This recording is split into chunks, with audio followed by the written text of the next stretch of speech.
friends! So I have been wanting to do an anime review for a while. So today we're going to talk about romance anime that I have seen and how I feel about them.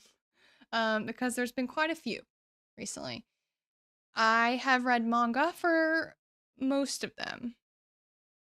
Not all, though. So we'll go through that as well and how I feel about them involving the manga. So we're just going to go through them one by one. First up is My Happy Marriage. I love this show. I was also reading the manga for it. Love the manga as well. But I watched the show beyond the manga because I didn't readily have the newest copies available. So, show's really good. It's on Netflix. I recommend. It is slice of life, but it's also fantasy, supernatural, and action, which I did not know going in, and it was a nice surprise. I recommend. It is in my top two. I would say another one that we're going to talk about and it are like right next to each other in my favorites. It's one of my favorites, we'll say that. So I really recommend it. It's really interesting. She deals with trauma and DV, so trigger warning for that if that is a trigger for you. But I feel like they handle it pretty well. But she grows a lot throughout the series, and I've been really impressed with the character development. So I highly recommend that one. It's really good. The romance also, so good. um, Next on my list is Ice Guy and Cool Girl, which I read the manga for. I love the manga. The show is pretty short in comparison to the manga, but I still really like the show. There's only one season. I don't know if they're making another one actually. Okay, so Reddit says season 2 and 3 have been confirmed, but there's no dates that they are aware of anyway. So if you want like a short watch, I recommend. It was cute. The premise is kind of fun. Some people, not everybody, have different, they're descendants of different spirits. So that defines what their like appearance is or powers are, whatever you want to call them. So I recommend the manga. The mangas are pretty short, and I like that. And the show is also very good, in my opinion. It's not my top, but it's cute. I enjoyed it. I would watch it again. Next on my list, Sugar Apple Fairy Tale. This is my most recent watch, and I have interesting opinions about it. I loved everything. However, if you have a problem with the age stuff in Twilight, you will have a problem with this because she is 15 and he is a fairy that like stays the same age physically, but he's 100. So do with that what you will. But the idea of the show is really unique. It's really cute. I quite enjoyed it. I was kind of sad when I finished watching the show. This is the first one that I've watched. That's not true. We'll talk about another one. This is one of the first that I've watched that I did not read the manga first because I wanted to experiment with like watching it and then reading the manga. So I'm going to read the manga after and I'll let you know how I feel about switching things up. But I thought it was cute. I recommend if you can get around the 15 and 100 thing. And honestly, they don't really mention it much after the first couple episodes of her age. So you can kind of forget about it, I guess you could say. But still weird. If you don't vibe with Twilight for that reason, you won't vibe with this. But it's very cute otherwise. I really like the premise. It's very endearing, I feel, and very interesting. My next pick that I have watched, another one of my tops, probably my top, okay? My number one. this is not a hot take. Everybody loves the show who's watched it. Apothecary Diaries. If you haven't watched it, highly, highly, highly recommend. Everybody loves it. It's so good. It's got a mystery element. And I will say, going in, so without giving spoilers, one of the premises of the show is that she's helping with concubines of the emperor in China. And I thought going in that that would be a huge drawback for me and I would not want to watch it. I was very wrong.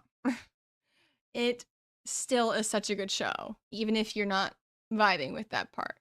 So I really, really, really, really, really recommend that one, especially if you're like not sure if you want to watch romance anime. It's so good. It's got mystery elements. It's not just romance. My next pick, Snow White with the Red Hair. I read the manga before this one, and I like both very much. I think it's very cute. I would describe it as cute.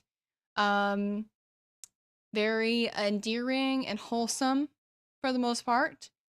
It's fantasy based. He's a prince. She's an apothecary, actually, ironically. And she's very independent, which I like. Very smart, etc. So it's just generally cute, and I like the premise, and well done, in my opinion. Next, the next one I have beef with. So take my opinion with a grain of salt. Kaguya-sama Love is War. I got 11 episodes in, I believe. So I didn't even finish season 1. I gave it my honest try. However, I wasn't really vibing with it in general. I just wasn't I didn't dig the premise. It's not my thing. There's an episode where the main girl gets sick and has like a fever, so she's like won't remember anything. And then the main guy visits her, brings her homework or something. I don't know. Don't remember at this point. And she like gets him into bed, but she just wants him to like stay with her through the night or whatever. She doesn't want to be alone. So he sleeps in the bed with her, nothing happens. And then she wakes up and finds him there, freaks out. She doesn't remember what happened, whatever.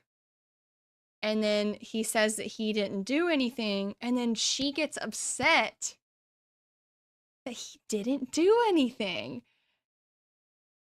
I just couldn't watch after that. That really grinded my gears. And to this day, I will not go back and watch the show because that frustrated me so much for obvious reasons. So, if you want to watch it, by all means, go ahead. To each their own. I did not like it. I rank it very low. It's one of my lowest ones. My next one, Yona of the Dawn. It was too short. I was disappointed that it ended where it did, and I don't believe there is ever going to be another season, which I'm sad about. But what I did watch, I enjoyed. I felt that in the most of the show, okay, so before the end climax stuff, she learns throughout to fight and to be more independent. However, the chunk of time from the start of the show to where she learns to fight, in my opinion, is too long. She is very dependent on her bodyguard guy, who's the love interest, which is fine. I understand she's a princess, like, whatever. However, I feel that she could have learned to fight sooner, especially having only given us one season. So that's like my one drawback there. The premise of the show I like a lot. I like the characters. I recommend watching it. Just keep in mind it's one season. It does not end happily because I think they were wanting to do more. Um, it just kind of ends, and I was sad that it ended. But I recommend watching it, giving it a try if you vibe with like a princess bodyguard dynamic. um, Next pick of mine, another one is my number 3. My number 3 is Sign of Affection. It's a slice of life. The main girl, she cannot hear. She's deaf. And that's the premise. She is a slice of life, so I'm not gonna share much else, otherwise it will be spoiling because it's a slice of life and anything I say will spoil. But I love the dynamics between them. I love the side characters as well.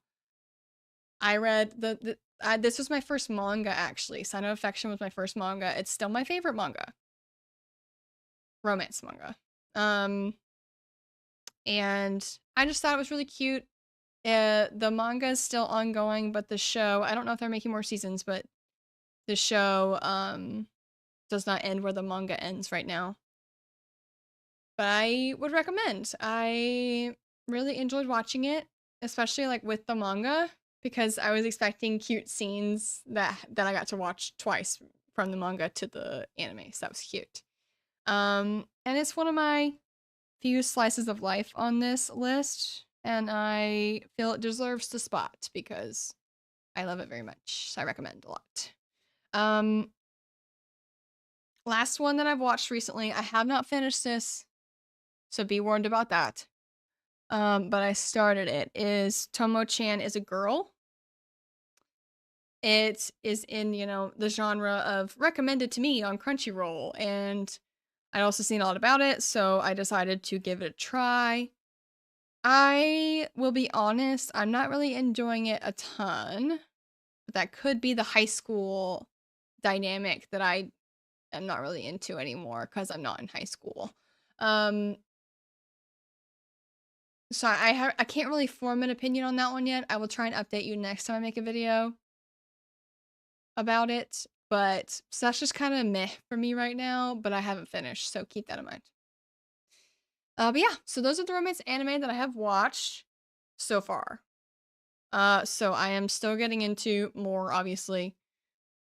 Some on my list that I have to watch are Horimiya? Horimaya? I don't know if I'm saying that right. Fruits Basket, I'm reading the manga for, so I'm waiting until I finish the manga book to start the show. Kami-sama Kiss, I've been interested in watching for a while, actually, but I don't believe it's on Crunchyroll, so I am trying to find it. Wotakoi Love is Hard for Otaku, I want to watch because I read the manga. I read the first 2 books. So I want to watch it to see, like how it holds up. And then the last one that I've seen recently that I've been interested in giving a try is Spice and Wolf. Couldn't even tell you what it's about. It just looks cool on the cover art. So, I will update y'all once I have more info on those and when I watch them. I feel this will be a running thing, so I'll probably start watching things that are on my list too, just to talk about them. But yeah, so those are the romance anime that I've watched and how I feel about them. I will watch some more and update y'all as soon as I have more to update on. Same for my manga. If you're interested in my manga series, it's obviously on my channel. I'll post the most recent one at the end of the video, so click there. Thanks for watching, guys. Thanks for watching, friends. And like I said, I will update y'all as soon as I have more to update on. Let me know if you want to see me talk about anything specific. And I will see everybody next time. Mwah.